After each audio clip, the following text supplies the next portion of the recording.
Welcome back, Pauls. Let's see if there is any relation with the black foreign car. Let's go straightly to the chapter. It's chapter 4 The Tree Crash. If Helen was right about Mr. Auburn being the driver of the foreign car, then it should be in the hotel parking lot, Nancy thought.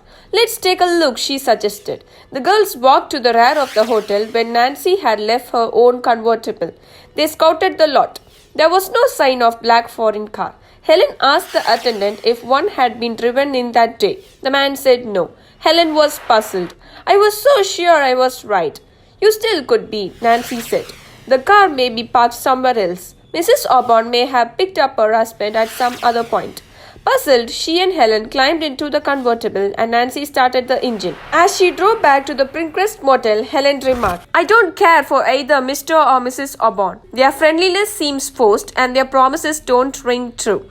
I agree, Nancy nodded. By the way, did you notice how Laura's guardian went out of his way to tell us she was penniless? And we were total strangers. I certainly did, Helen replied. It was in very bad taste, I would say. As soon as Hannah's ankle is better, Nancy declared, I'm coming back here. Let's pay Laura a visit together at Melrose Lake. I feel very uneasy about her. A wonderful idea, Helen exclaimed. When they reached the motel, she got out. I hope Hannah's foot improves quickly, she said and waved Nancy out of sight. A minute later, Nancy was on the main highway which paralleled Twin Lakes for some distance. Presently, as she left the lake area, Nancy cast a spectacular gaze towards the sky. Did she imagine it, or was it beginning to cloud over? Nancy glanced at the speedometer. She was nearly halfway to River Heights. Maybe I can get back home before the storm breaks, she told herself. A quarter of a mile farther on, Nancy saw an obstruction in the road and brought the convertible to a halt. A huge sign read, Detour, Bridge Out. Take Melsora Lake Road. An arrow pointed to the left. Just when I'm in a hurry, Nancy fumed, knowing she would have to go miles out of her way before reaching the River Heights road. Another anxious glance at the sky told her there was no time to be lost. Already huge storm clouds were appearing. I'll be caught in another cloud burst like the one on the lake, she thought. Hastily, she headed the car down the Melrose Lake Detour, a narrow, rusty road bordered with tall pines and thick shrubbery. Nancy was forced to reduce her speed to 10 miles an hour, and even then it seemed as though the car would shake to pieces. Within a few minutes, it grew so dark that Nancy snapped on the headlights.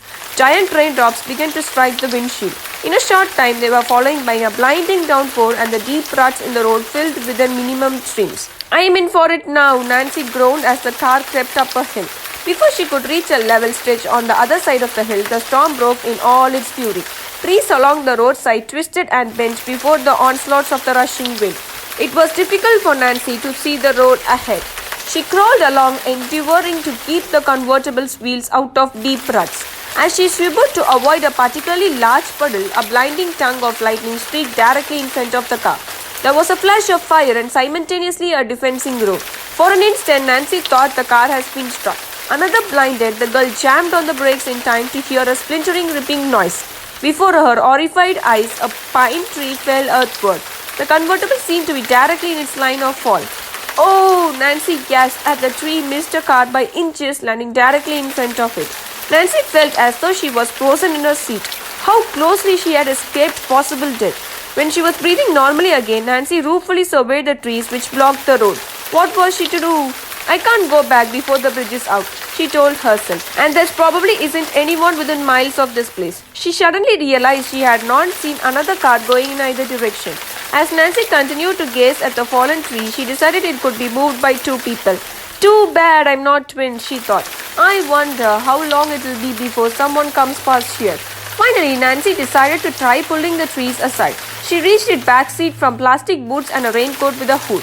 After putting these on, she stepped outside. Gingerly picking her way through the mud and heavy rain, she walked to the fallen pine. She grasped the branches and tugged with all her might. The tree did not budge. Nancy next tried rolling it. This too she found was impossible. Oh, this is maddening, she thought, feeling completely frustrated. As another roll of thunder broke the quietness of the woods, Nancy was delighted to see headlights approaching. A moment later, a small jeep pulled up behind her car. The driver's door opened and a young man's voice said, Hello there, having trouble? I sure am, said Nancy as he walked towards her and stood outlined in the convertible's headlights. He appeared to be about 17, had dark hair and twinkling eyes. Quickly, Nancy explained about the fallen tree. Wow, you were lucky that it missed you, the boy cried, then added. It will be easy for the three of us to move the tree. Three? Nancy questioned. He laughed. My sister's in the jeep, he explained, then called out. Come out, Cat. They were joined by a pretty girl whom Nancy guessed to be 14 years old. Introductions were exchanged. The brother and sister were Jim and Kathy Donnell. They lived off the next main highway and were returning home from visiting friends. I'm glad we came by, Kathy said. There's only one house on this road and the people haven't moved in yet for the summer. After Jim had pulled some tangled pine branches away from the convertible, he and the two girls were able to lift the trunk. Little by little, they moved the tree far enough aside so that the cars could drive ahead.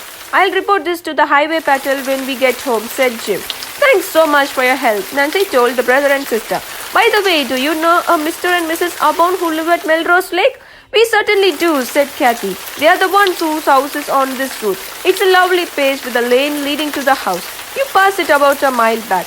The Aubons just bought the place. It's a small world, Nancy observed. She told the Donnells, however, that they were very wrong about the Aubons not being at their home and explained about meeting couple and Lara Pendleton and twin links. That's funny, said Jim.